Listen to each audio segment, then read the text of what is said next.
Bueno, continuando con nuestro club de lectura, estamos con tiempos modernos y estamos en el capítulo 2, que son las primeras utopías despóticas.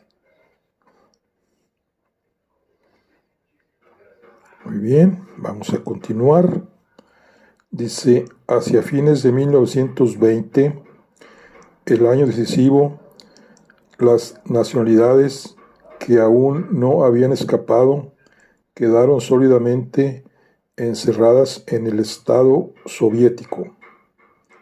Ucrania tuvo el mismo destino apenas el Ejército Rojo consolidó su control sobre el país.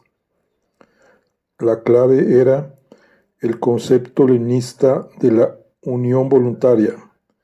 El partido local suministraba el necesario ingrediente de volición en respuesta a las órdenes del centro partidario en Moscú, de manera que gracias al principio del centralismo democrático aplicado en el seno del partido, Lenin y después Stalin pudieron reconstruir el imperio zarista y Stalin consiguió ampliarlo. Se creó una estructura externa de propaganda, la llamada Unión de la República Socialista Soviética, que fue la máscara del gran imperialismo ruso, para llegar a la constitución de la URSS, el primer congreso panruso de los soviets, el 10 de enero de 1923, designó a una comisión de 25 miembros, incluyendo 3 de las repúblicas de Transcaucasia y Rusia Blanca, 5 de Ucrania y 5 de las repúblicas autónomas. Pero en cada uno de estos grupos había un funcionario del partido sometido a rigurosas órdenes superiores. La Constitución fue redactada en la cumbre misma de Moscú, de hecho por el propio Stalin. Fue una Constitución federal solo en la nomenclatura superficial. A lo sumo, confirió una forma legal externa a una autocracia muy centralizada, donde todo el poder real se encontraba en manos de un minúsculo grupo gobernante. Las etapas que Lenin recorrió para crear esta autocracia merecen una descripción más detallada, porque se convirtieron en los aspectos esenciales en el siniestro modelo de muchos otros regímenes que siguieron durante las 6 décadas siguientes. Lenin perseguía 4 metas. En primer lugar, destruir todo lo que representase oposición, fuera del partido. Segundo, concentrar todo el poder, incluido el gobierno, en manos del partido. Tercero, destruir la oposición en el seno del partido. Y cuarto, concentrar todo el poder del partido en él mismo y en sus colaboradores.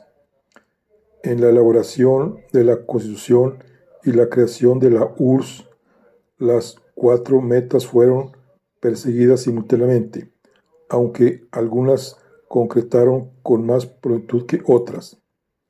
La eliminación de toda la oposición no partidaria suscitó pocos problemas, una vez que Lenin organizó la Checa, la Constitución de 1918, redactada por Stalin, de acuerdo con las instrucciones de Lenin, representaba la dictadura del proletariado, descrita brutalmente por Lenin, en cierta ocasión como una clase especial de garrote y nada más. No incluía salvaguardias constitucionales y no otorgaba a nadie derechos contra el Estado. El poder de éste era ilimitado e indivisible. No había separación entre las funciones legislativas y ejecutivas, ni poder judicial independiente, y además absoluto. Lenin menospreció la antítesis entre el individuo y el Estado, al considerarla una herejía de la sociedad de clases. En una sociedad sin clases, el individuo era el Estado, de modo que cómo podían hallarse en conflicto a menos que el individuo fuese enemigo del Estado.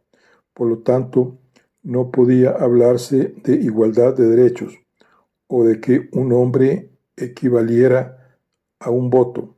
De hecho, la votación para el Congreso panruso de los soviets incluía una manipulación fundamental de los distritos, pues los soviets urbanos elegían un delegado por cada 25.000 habitantes, y en cambio los rurales, donde los bolcheviques eran más débiles, tenían un representante cada 125.000 habitantes.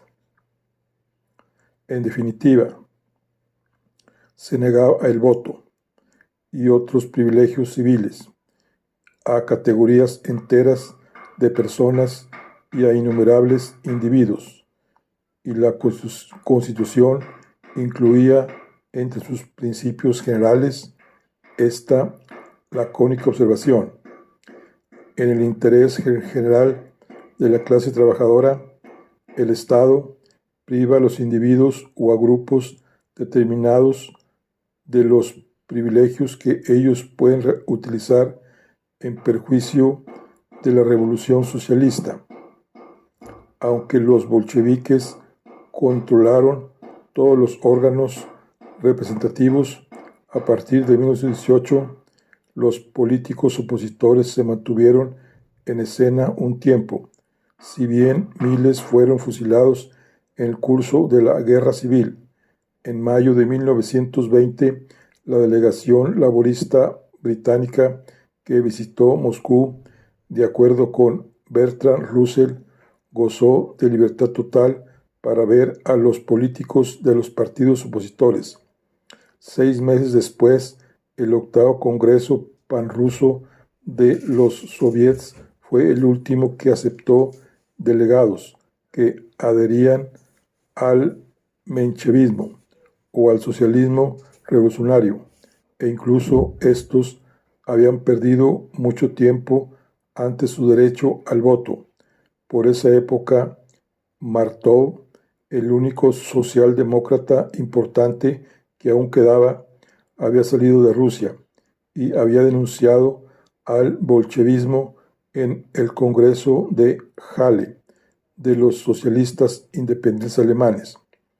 El último desafío real al régimen original fuera del partido fue el motín de Kronstadt, el 28 de febrero de 1921, que comenzó en el acorazado Petropavlovsky.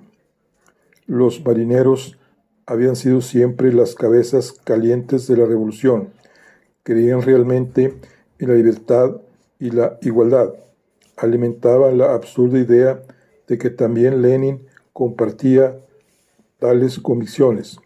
Si hubiesen seguido el consejo de los pocos oficiales del antiguo imperio que aún revistaban en la marina, habrían establecido una cabeza de puente en tierra firme. Petrogrado estaba a unos 28 kilómetros de distancia y habían extendido la revuelta a la capital, imponiendo sus reclamos mediante la fuerza. Esta actitud podría haber acarreado el fin del régimen, porque hacia principios de 1921 el bolchevismo era en general impopular, como lo indicaba el descontento de los marineros. De hecho, la rebelión representó una acusación total al régimen. Reclamaron la elección de los soviets por el voto secreto, en lugar de hacerlo levantando la mano, en mítines de masas, y el derecho de los candidatos rivales a realizar libremente su campaña, afirmaron que todos los soviets existentes carecían de representatividad. También exigieron la libertad de palabra y de prensa para los partidos obreros y campesinos, el anarquista y el socialista de izquierda, la libertad de los sindicatos, la libertad de reunión, la formación de sindicatos de campesinos, la libertad de todos los detenidos políticos socialistas y de todos los encarcelados en relación con los movimientos de obreros y campesinos, la creación de una comisión que revisara los casos de todos los detenidos en las cárceles y en los campos de concentración, la abolición de los departamentos políticos del ejército, la marina y el transporte público, pues ningún partido puede gozar de privilegios para la propaganda de sus ideas y recibir dinero del Estado con ese propósito. Y finalmente, el derecho de los campesinos a proceder como quisieran con toda la tierra. En resumen, se oponían prácticamente a todo lo que Lenin había hecho desde su ascenso al poder.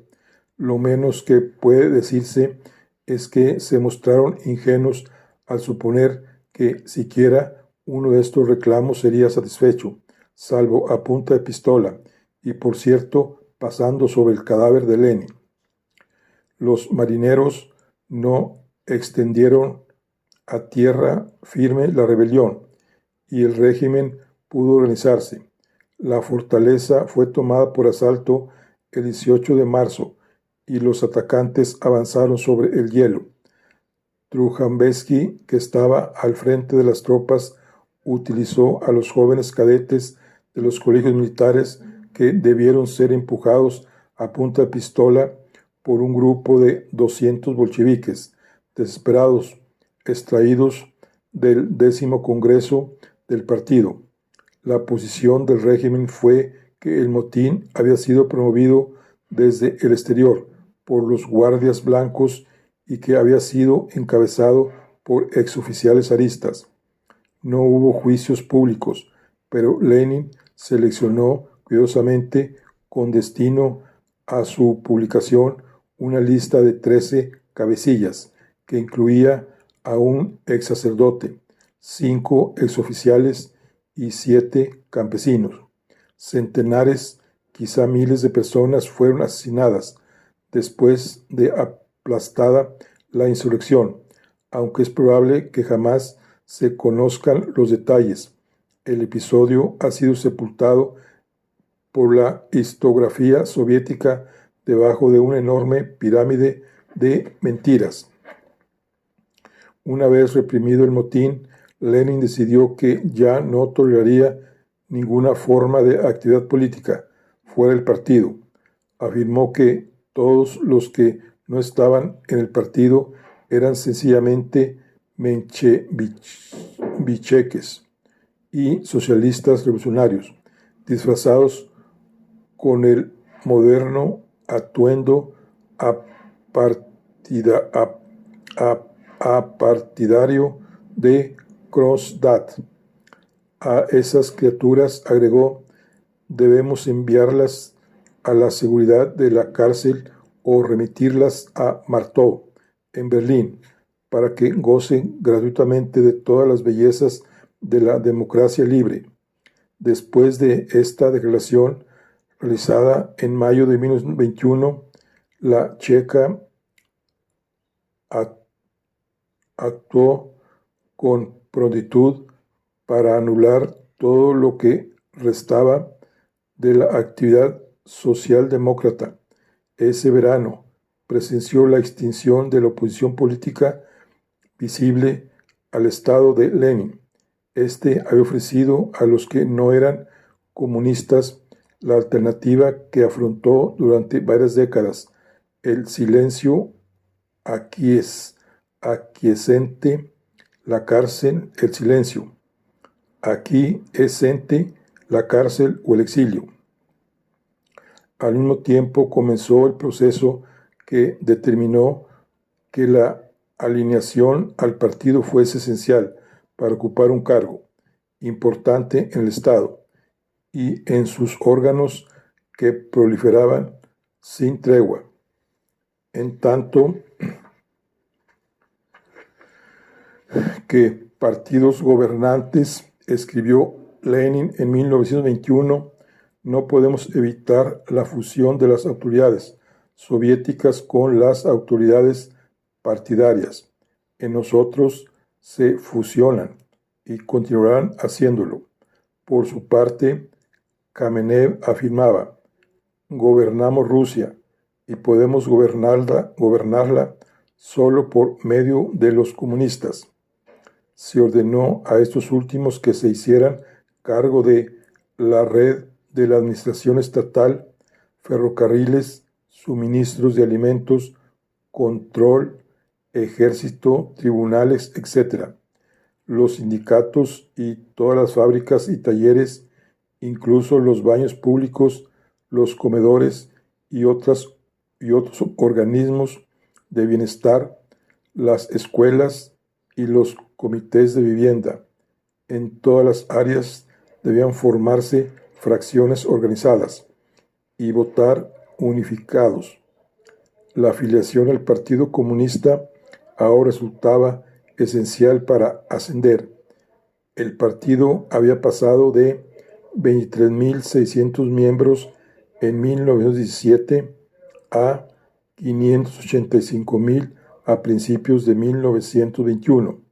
De esta fecha datan los primeros esfuerzos encaminados a seleccionar a los miembros del partido. En octubre se organizó una comisión central de verificación, expulsar a los que mostraban falta de entusiasmo, de sometimiento o de relaciones y convertir el partido en un valioso privilegio que debía ser conquistado. De esta manera nació lo que es quizá la característica más importante del Estado totalitario comunista: la jerarquía de los órganos del partido en la ciudad, el distrito, la región y la república, que se imponen en todos los planos de la autoridad a los órganos correspondientes del Estado. El vanguardismo de la revolución se transformó ahora en el vanguardismo del dominio perpetuo, de modo que el partido se convirtió en lo que Lenin denominó la fuerza conductora y orientadora de la sociedad soviética, y luego conservó ese carácter. El control del partido se manifestó sobre todo en el gobierno central y en el propio Совнаркомs, que en teoría estaba subordinado a los soviets. S. Lieberman, uno de los expertos empleados por Lenin, afirmó que hacia 1921 a 1922 los dos sectores esenciales del gobierno, el Consejo de Comisario del Pueblo y el Consejo de Trabajo y Defensa, ya eran simples ratificadores de las decisiones adoptadas en el partido. Lydia Bach, que estudió el proceso en esa misma época, escribió en 1923 que el Совнаркомs ha cesado de ser un organismo con voluntad propia y se limita a registrar automáticamente las decisiones aceptadas en otros lugares y a refrendarlas. Por lo tanto, Lenin había desplazado a una clase gobernante y la reemplazó por otra, el partido, la nueva clase denunciada durante la década de los 50 por el disidente comunista yugoslavo Milovan Djilas, ya existía hacia 1921 y 1922, pero si la élite de vanguardia, que ahora tenía 500.000 de miembros y que en definitiva llegaría a los 15 millones, gozaba de privilegios e incluso ejercía autoridad administrativa. No compartía, sin embargo, el poder real. Este debía ser derecho exclusivo de una vanguardia interior, una élite secreta, tal como Rosa Luxemburgo lo había previsto. Uno de los rasgos más deprimentes del régimen de Lenin fue la reproducción, casi consciente de los peores rasgos del zarismo. También los zares habían realizado experimentos periódicos con el gobierno responsable por medio de un sistema de gabinetes semejantes al Sovarcoms. Pedro el Grande había tenido su Senado, Alejandro I su Comisión de Ministros, en 1802 Alejandro II su Consejo de Ministros, en 1857 y hubo otro cuerpo semejante en 1905. En todos los casos, la combinación de la autocracia con la burocracia descalabró el sistema, pues el zar trataba en privado con cada ministro, en lugar de permitir que el gabinete funcionara. Las bocanadas de derechos divinos era demasiado intensa en la nariz del zar, del mismo modo que ahora la bocanada de la historia y su asistente. La dictadura del proletariado resultaba demasiado intensa en la nariz de Lenin. Cuando se tocaba el punto, Lenin no quería un gobierno responsable, así como no deseaba ninguna forma de restricción legal, constitucional o democrática impuesta a sus decisiones. Esta actitud lo llevó a aplastar todo lo que fuese oposición en el seno del partido. La tercera etapa en la creación de la autocracia de Lenin. Para ser justos con él, cabe destacar que siempre explicó claramente que creía en un pequeño partido centralizado, cuyas decisiones reales estuviesen en manos de muy pocos. Lo formuló de manera explícita en una carta a los obreros del partido, fechada en septiembre de 1902. Sus conceptos acerca del centralismo democrático eran claros y muy conocidos, aunque no fueron defendidos en forma oficial hasta 1934, una década después de su muerte. Primero, aplicación del principio electivo de todos los órganos de dirección del partido, del más alto al más bajo. 2. Control periódico de los órganos partidarios por parte de sus respectivos organizadores. 3. Rigurosa disciplina partidaria y subordinación de la minoría a la mayoría. 4. Carácter absolutamente obligatorio de la decisión del organismo superior para los órganos inferiores y todos los miembros del partido. Ahora bien, el rango más evidente de esta lista es que el punto 3 y sobre todo el 4 anulan completamente el 1 y el 2. De hecho, esa había sido la práctica de Lenin. El Congreso del partido, aunque en teoría era soberano y se había reunido anualmente entre 1917 y 1924, en realidad no representó un papel importante después de la ratificación del Pacto de Brest-Litovsk en marzo de 1918. Se convirtió en una mera forma como el Congreso panruso de los soviets. El Comité Central asumió la autoridad. Lenin aprovechó el ramalazo de terror provocado por el motín de Kronstadt en el partido para liquidar de su seno todo lo que fuese un residuo de democracia.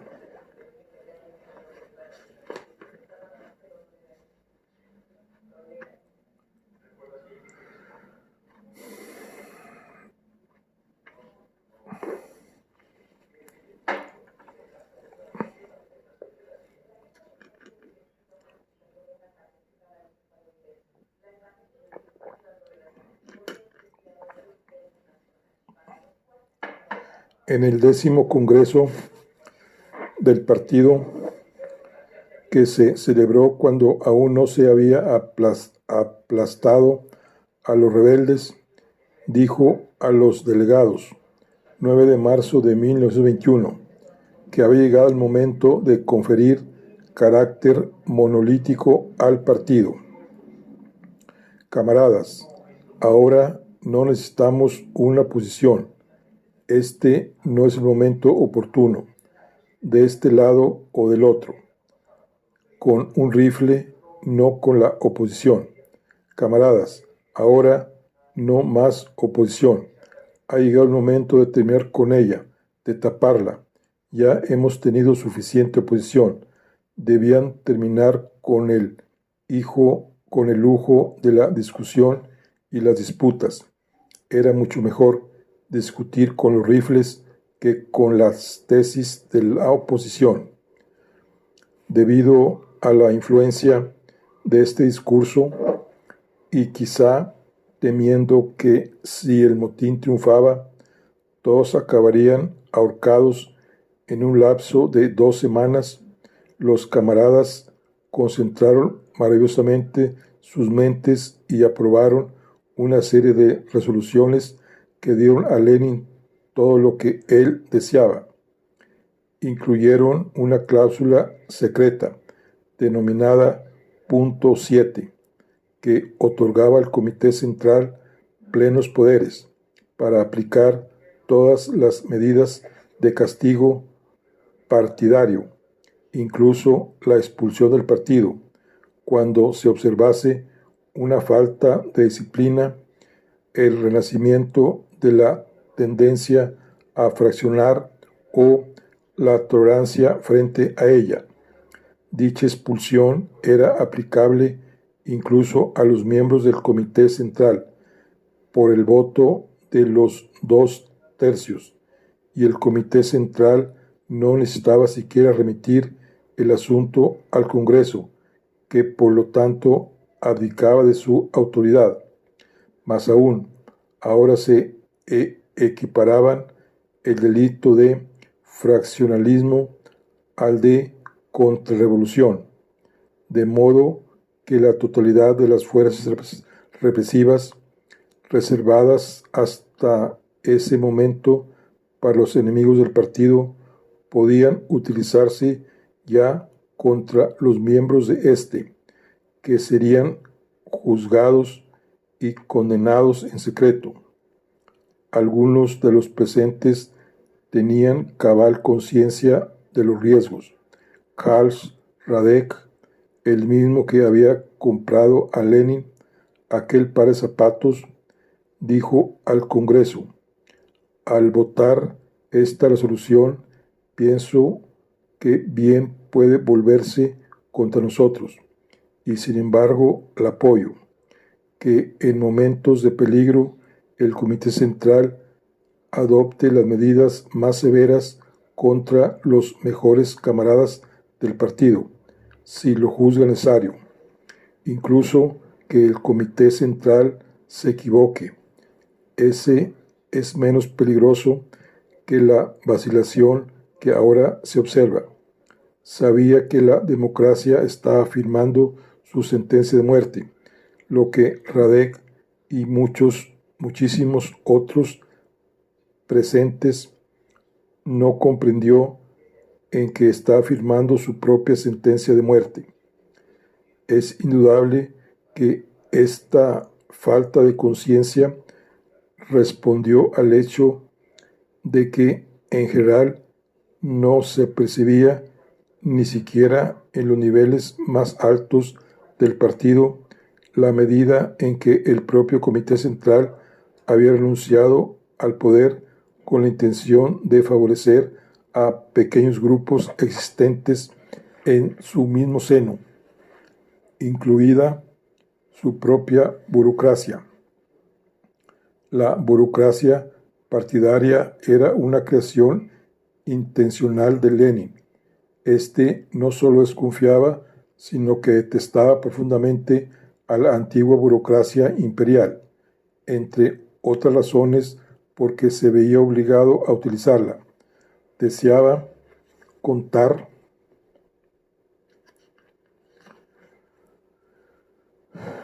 con su propio cuerpo de funcionarios, más o menos como los zares. De nuevo, la siniestra y analogía. Habían creado una cancillería personal para esquivar el sistema del gabinete y el gobierno responsable. El 9 de abril de 1919, con el propósito de contrarrestar los males de la antigua democracia, Lenin emitió un decreto que establecía un comisario del pueblo de control estatal que debía vigilar a los funcionarios oficiales y, cuando fuese necesario, sustituirlos por personas dignas de confianza. Designó a Stalin comisario de esta oficina. De hecho, esta fue la primera tarea independiente de gran importancia que afrontó Stalin. Lo que agradaba a Lenin con respecto a Stalin era sin duda su enorme capacidad para soportar las tareas tediosas tras un escritorio. Un hombre como Trotsky se sentía bastante satisfecho en la acción violenta o en la polémica fuerte, tanto oral como por escrito. Lo que le faltaba era la disposición a descargar día tras día y mes tras mes la dura tarea de dirigir la máquina del partido o el Estado. En este sentido, Stalin manifestaba un apetito insaciable, y como parecía que no poseía ideas propias, o más bien que adoptaba las de Lenin, tan pronto le eran explicadas, derivó un número cada vez más elevado de despachos y de tareas burocráticas detalladas a esta paciente y entusiasta bestia de carga. En el 8º Congreso del Partido, durante la primavera de 1919, fueron creados 3 nuevos organismos muy importantes: un secretariado del Comité Central, formado por 6 miembros, un buró de organización, Orburó, que debía dirigir al partido día tras día, y un buró político, o Politburó, de 5 miembros, encargado de adoptar decisiones en los asuntos que no admitiesen demoras. Para evitar los peligros de un choque entre estos 3 organismos, se estableció una integración interrelacionada. El nombre de Stalin apareció tanto en el Politburó como en el Orburó.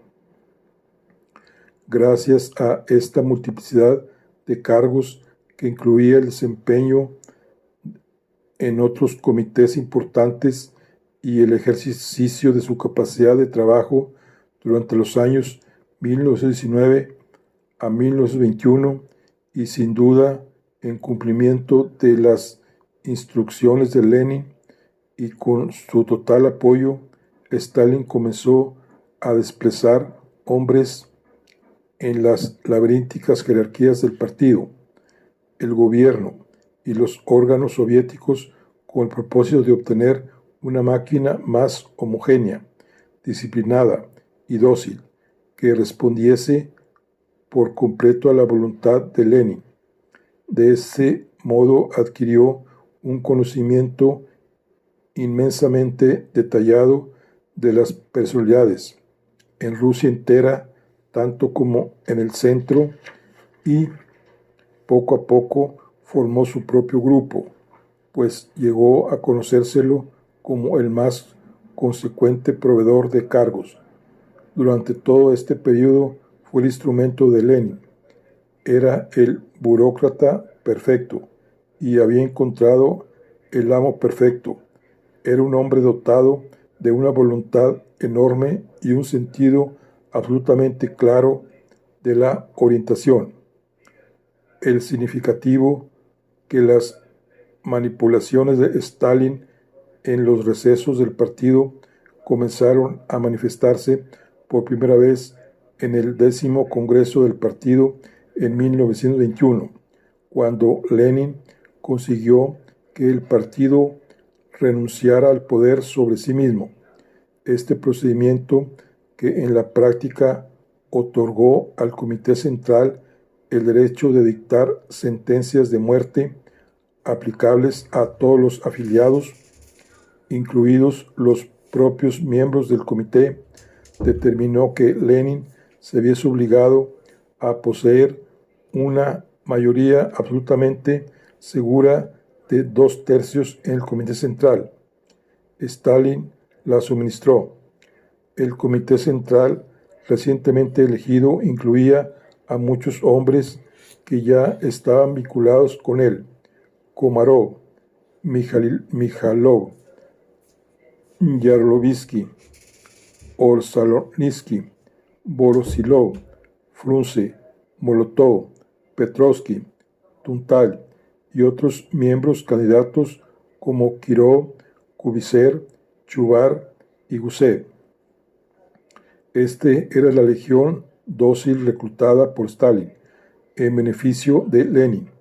También se mostró sumamente activo en la nueva Cancillería Personal o Secretariado del partido, que comenzó a desarrollarse casi con tanta rapidez como la checa, y por razones análogas.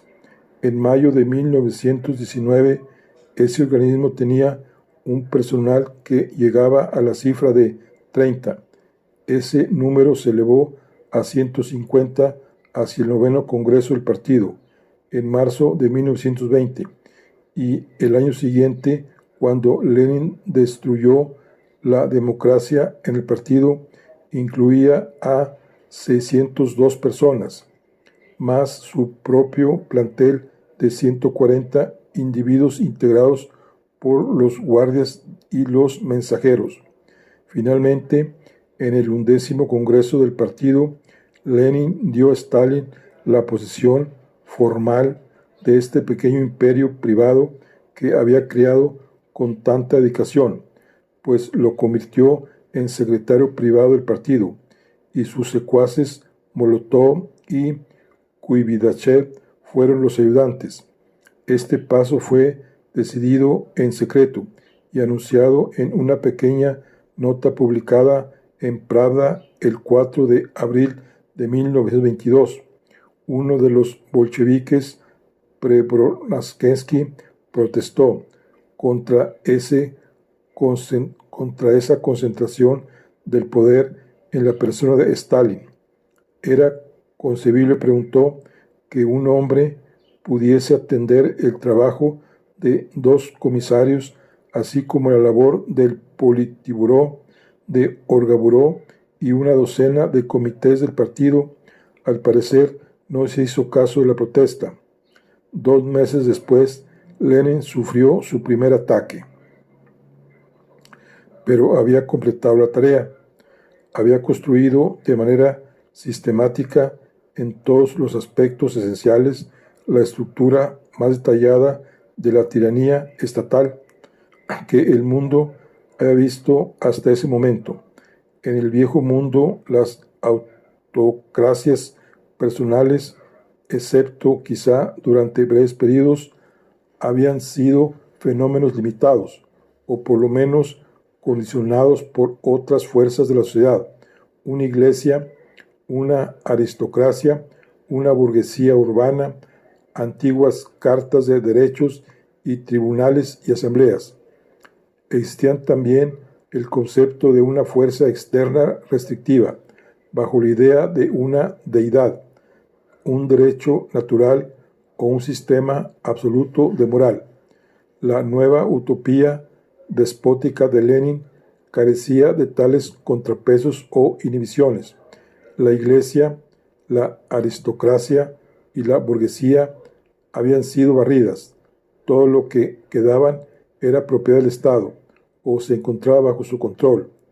Todos los derechos correspondientes al Estado y en él, enorme y cada vez más desarrollado, hasta los más delgados filamentos de poder, se concentraban en manos de un grupo minúsculo de hombres y, en definitiva, de un hombre.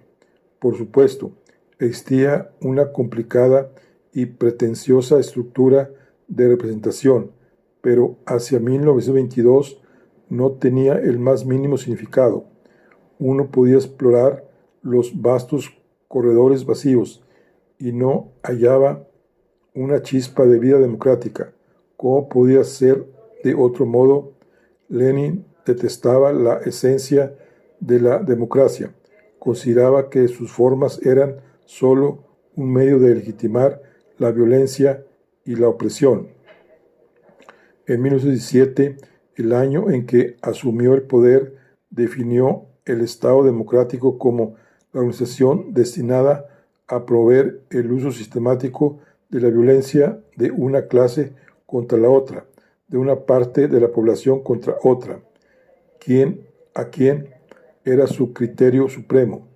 ¿Quién estaba haciendo qué a quién? ¿Quién estaba oprimiendo a quién? ¿Quién explotaba o fusilaba a quién?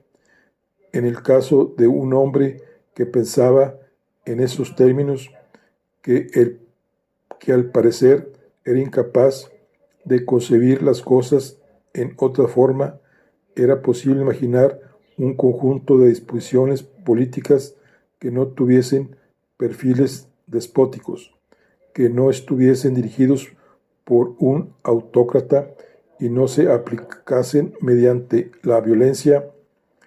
En el último congreso del partido al que asistió Lenin, su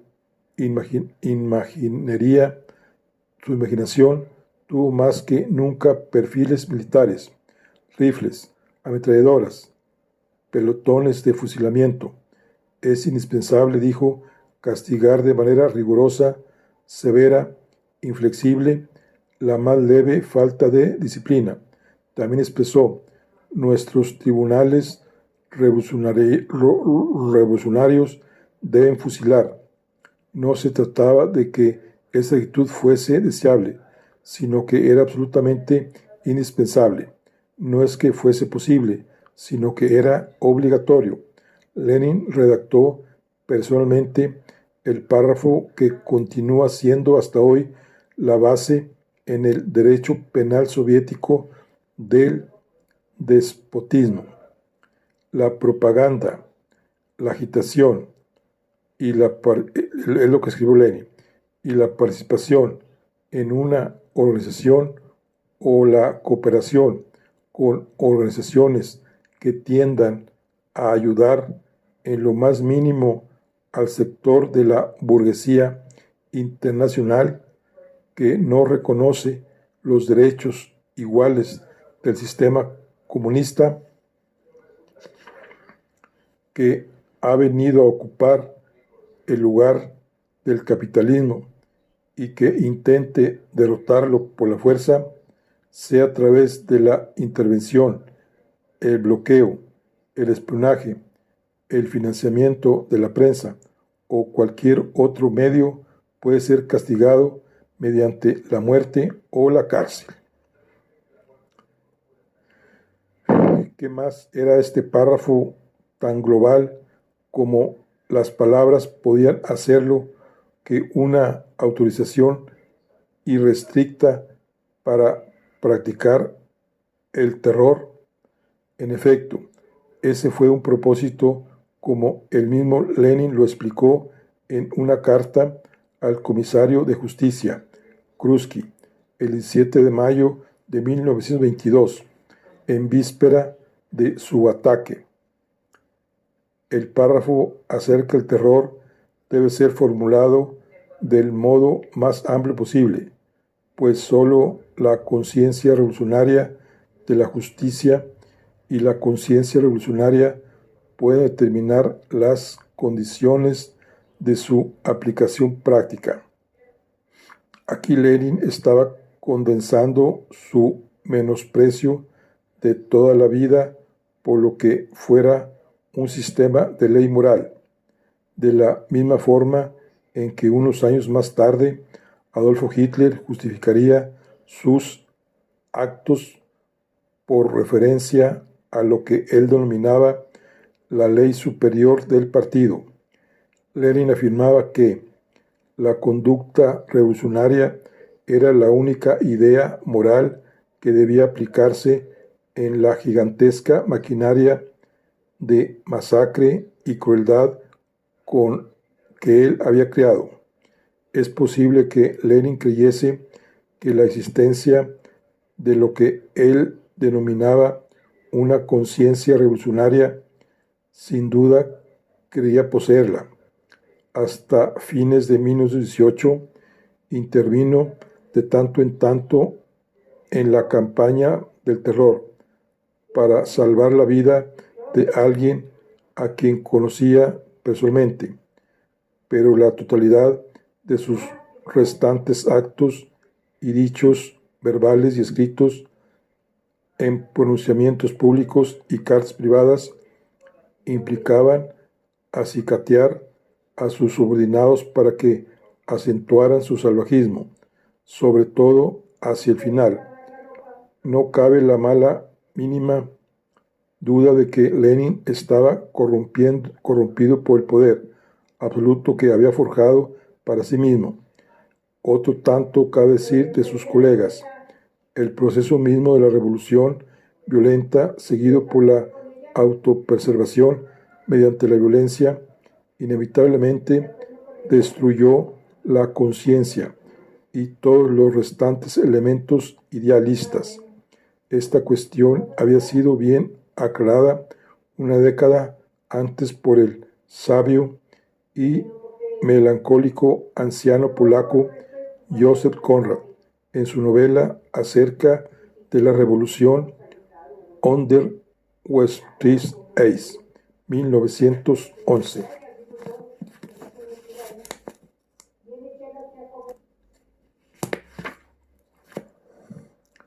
En una auténtica revolución no ocupa el primer plano los mejores individuos. Una revolución violenta cae al principio en manos de los fanáticos de mente estrecha y los hipócritas propensos a la tiranía. Después es el turno de todos los pretenciosos, fracasados, intelectuales del momento. Tales son los jefes y los líderes. Usted advertirá que he excluido a los simples canallas, los escrupulosos y los justos, las naturalezas nobles, humanas y abnegadas, los generosos y los inteligentes quizá inicien un movimiento, pero se les escapa de las manos.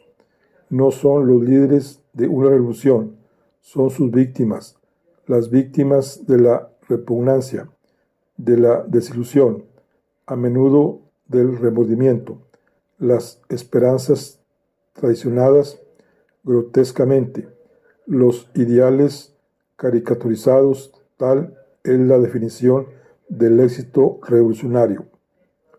Solo la extraña miopía de Lenin respecto de las personas, resultado de su esencial falta de interés en ellas, en cuanto individuos, le impidió advertir que la guerra civil había destruido los últimos vestigios de la conciencia revolucionaria, que pudo haber existido en otros tiempos. Por supuesto, al llegar a ese punto, el propio Lenin había sido consumido por el cáncer orgánico del poder. El proceso fue descrito en una novela que sin duda el propio Lenin había leído en otra etapa, La casa de los muertos, de Dostoyevsky, quien ha realizado la experiencia del poder, de la capacidad irrestricta de humillar a otro ser humano, automáticamente pierde el poder sobre sus propias sensaciones. La tiranía es una costumbre, tiene su propia vida orgánica y se convierte finalmente en una enfermedad. La costumbre puede destruir y embrutecer al mejor hombre, reduciéndolo al nivel de una bestia. La sangre y el poder embriagan. El hombre y el ciudadano perecen definitivamente con el tirano. El retorno a la dignidad humana, al arrepentimiento, a la regeneración, llega a ser casi imposible.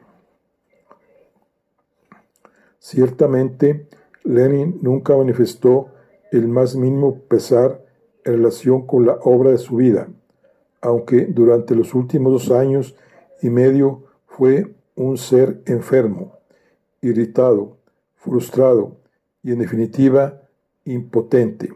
Se afirmaba que hacia el final reconoció en Stalin al monstruo en ascenso, que en efecto era, y que trató desesperadamente de acrecentar la influencia de Trotsky como una especie de contrapeso.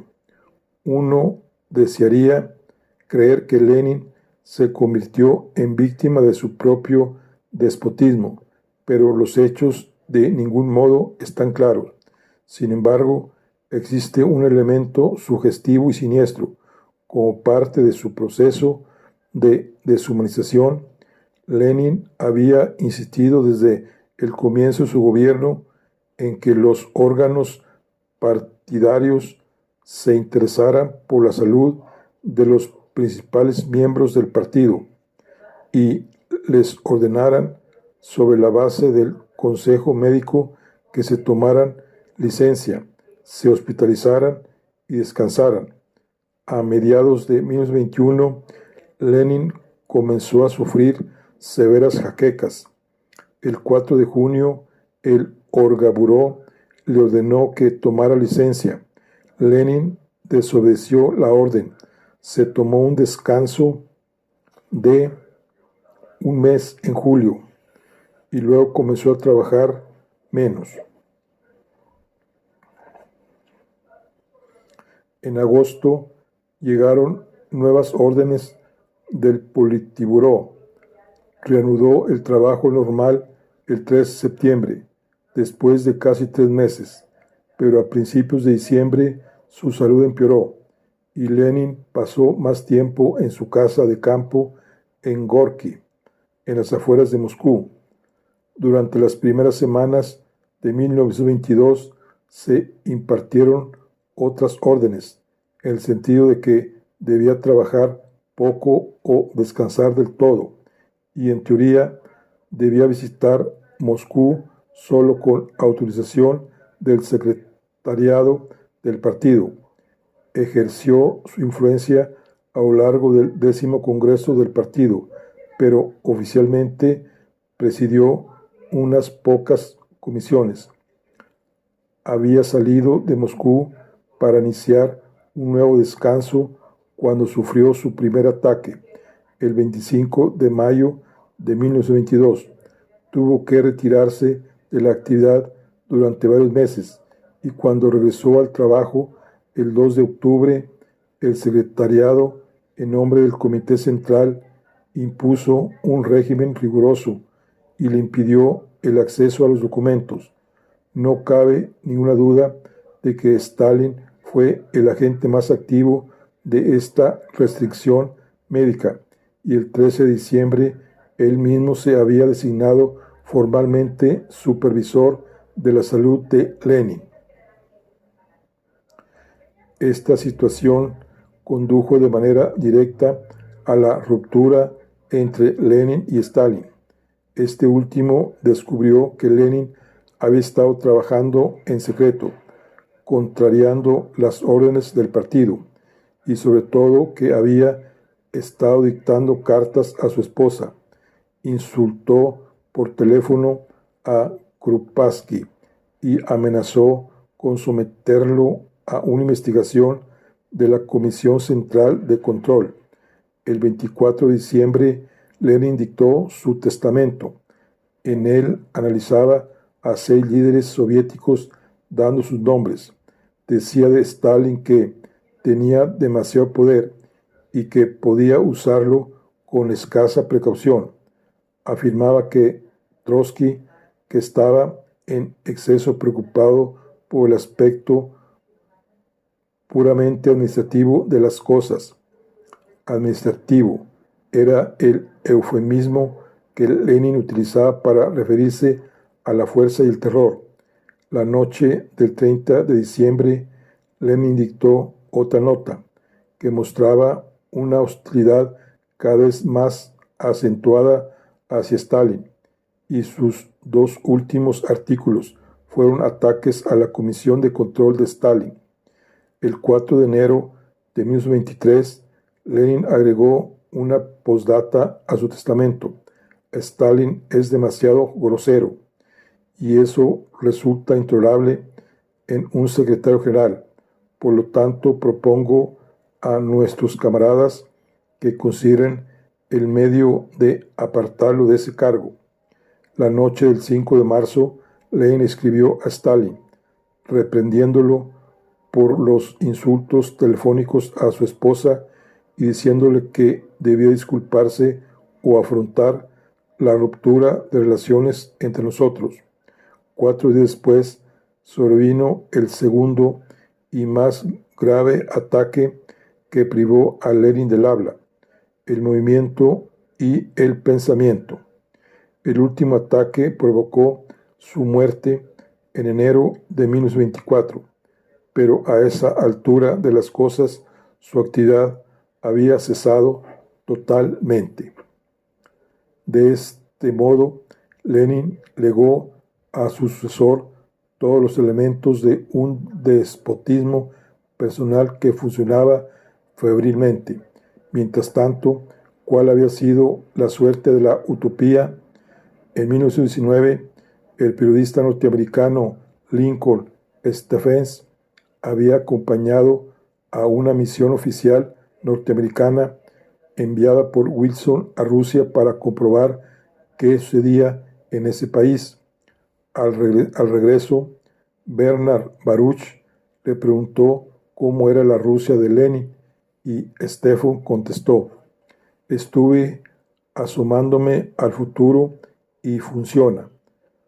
Fue uno de los primeros comentarios de un liberal occidental acerca del nuevo tipo de totalitarismo y fijó la pauta de muchas observaciones formuladas más tarde. ¿Qué había visto realmente Stephens? El propósito global de la revolución promovida por la élite de vanguardia de Lenin era acelerar la industrialización del país, por lo tanto, la victoria del proletariado, pero cuando Lenin asumió el poder, sucedió lo contrario. Antes de la guerra, la producción industrial rusa estaba aumentado con mucha rapidez, el 62%, entre 1900 y 1913. En todo caso, hacia fines de 1916, continuó desarrollándose en algunas direcciones, pero cuando los campesinos se negaron a entregar su cosecha de 1917 para complacencia y beneficio de Lenin, y los alimentos ya no llegaron a las ciudades, los obreros industriales, muchos de ellos nacidos en el campo, comenzaron a retornar a sus aldeas natales. La revolución de Lenin convirtió el retorno en una estampida. A partir del invierno de 1917-1918, la población de Petrogrado descendió de 2.4 a 1.5 millones. En 1920 era una ciudad fantasma que había perdido el 71.5% de su población. Moscú perdió el 44.5%. El año en que Stephens se asomó al futuro, la fuerza de trabajo de la industria rusa había descendido al 76% de su total de 1917, y el deterioro resultaba más acentuado en el sector de los obreros especializados. La producción de mineral de hierro fundido descendió a solo el 1.6 y 2.4% de sus totales de 1913, y la producción total de bienes manufacturados era hacia 1920 nada más que el 12.9% del nivel de la preguerra. En 1922, el año en que Lenin sufrió su primer ataque, los miembros de pensamiento más independiente del régimen hablaban de la desindustrialización de Rusia. Máximo Gorki expresó a un visitante francés: hasta aquí los obreros eran los amos, pero son solo una minúscula minoría. Los campesinos forman legión. El proletariado urbano ha disminuido constantemente durante 4 años. La inmensa ola campesina terminará por tragárselo todo. El campesino se convertirá en amo de Rusia, pues representa la cantidad, y eso será terrible para nuestro futuro.